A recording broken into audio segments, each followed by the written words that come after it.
ሄልዚ ላይፍ የስንፈተ ወሲብ መነሻዎች እና መፍትሄዎች። ሰላም ጤና ይስጥልኝ። እንደምን አላችሁ ውድ የሄልዚ ላይፍ ፕሮግራም ተከታታዮቻችን። ዛሬም እንደተለመደው ለጤናችሁ፣ ለኑሮአችሁና ለደስታችሁ ወሳኝ የሆነ አንድ ርዕስ ይዘንላችሁ ቀርበናል። በዓለማችን ላይ ብዙ ሰዎች በዝምታ ከሚሰቃዩባቸው የጤና እክሎች መካከል አንዱን ዛሬ ማንሳት ፈለግን።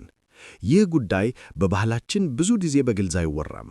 ሰዎች በውስጣቸው ይዙታል፣ ይጨነቁበታል። አንዳንዴም ትዳር እስከ መፈረስና ለከፍተኛ ድብርት እስከ መዳረግ ያደርሳል። ጉዳዩ ስንፈተ ወሲብ ወይም በሕክምናው አጠራር ኢሬክታይል ዲስፋንክሽን ነው።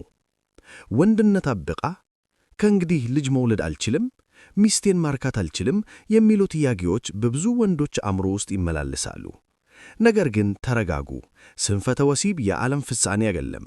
እንዲያውም በዘመናዊው ሕክምናና የአኗኗር ዘይቤ ለውጥ በቀላሉ ሊታከሙ ከሚችሉ የጤና እክሎች አንዱ ነው።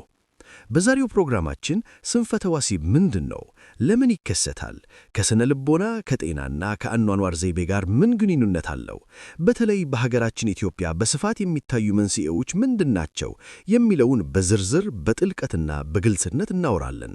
እስከ ፕሮግራሙ ፍጻሜ ድረስ አብራችሁን ቆዩ። ስንፈተ ወሲብ ምንድን ነው? ዴፊኒሽን። በቅድሚያ ነገሩን ከትርጉሙን ጀምር። ስንፈተ ወሲብ ሲባል ምን ማለት ነው? አንድ ወንድ ወሲባዊ ግንኙነት ለመፈጸም የሚያስችለውን የብልት መቆም ኢሬክሽን ማግኘት ሲያቅተው ወይም ያገኘውን የብልት ጥንካሬ ለዘለቄታው ማቆየት ሲሳነው ስንፈተ ወሲብ አለ እንላለን። ነገር ግን እዚህ ላይ አንድ ትልቅ መስመር ማስመር አለብን። አልፎ አልፎ ለምሳሌ በከፍተኛ ድካም፣ በጭንቀት ወይም ከመጠን በላይ አልኮል ጠጥቶ በሚፈጠር ሁኔታ ብልት አልቆም ቢል ይህ ስንፈተ ወሲብ ተብሎ አይፈረጅም ወይም አይጠራም። ይህ ለማንኛውም ወንድ ሊያጋጥም የሚችል ተፈጥሯዊ ክስተት ነው።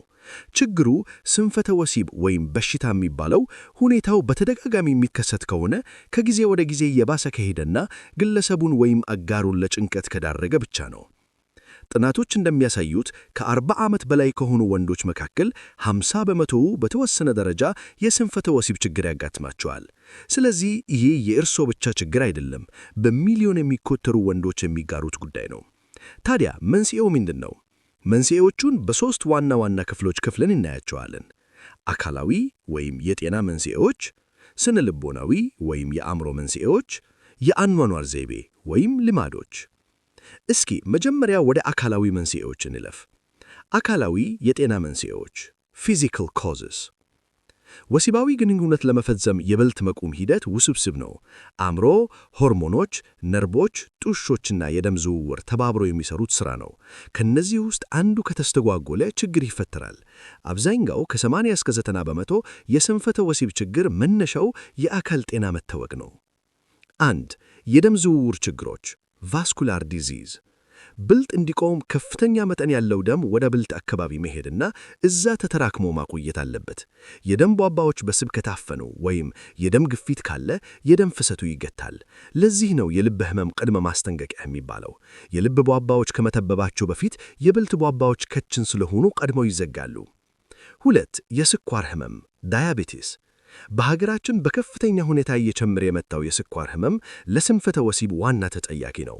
በደም ውስጥ ያለው ስኳር መጠን ሲበዛ የደም ስጋዎችና ነርቮችን ይጎዳል። ነርቮች ከተጎዱ ደግሞ ከአእምሮ የሚላከው ተዘጋጅ የሚል መልእክት ወደ ብልት አይደርስም።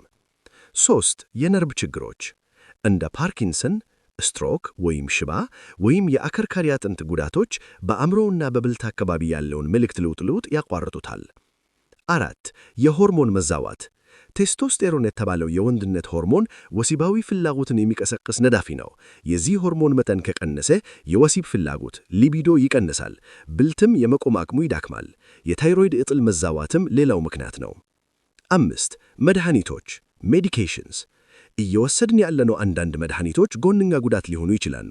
ለምሳሌ የደም ግፊት መድኃኒቶች፣ የመንፈስ ጭንቀት መድኃኒቶች፣ የጨጓራ መድኃኒቶች ሳይቀሩ ተጽዕኖ ሊኖራቸው ይችላል። ስለዚህ በማንኛውም ሰዓት ስንፈተ ወሲብ ሲያጋጥመን መጀመሪያ መጠየቅ ያለብን ሰውነቴ ጤናማ ነው ወይ ብለን መጠየቅ ነው። የአኗኗር ዘይቤና ሱሶች ላይፍስታይል ኤንድ አዲክሽንስ። ወደ ሁለተኛውና ምናልባትም በሀገራችን ኢትዮጵያ በወጣቱና በጎልማሳው ላይ በስፋት የሚታየው ችግር እንምጣ።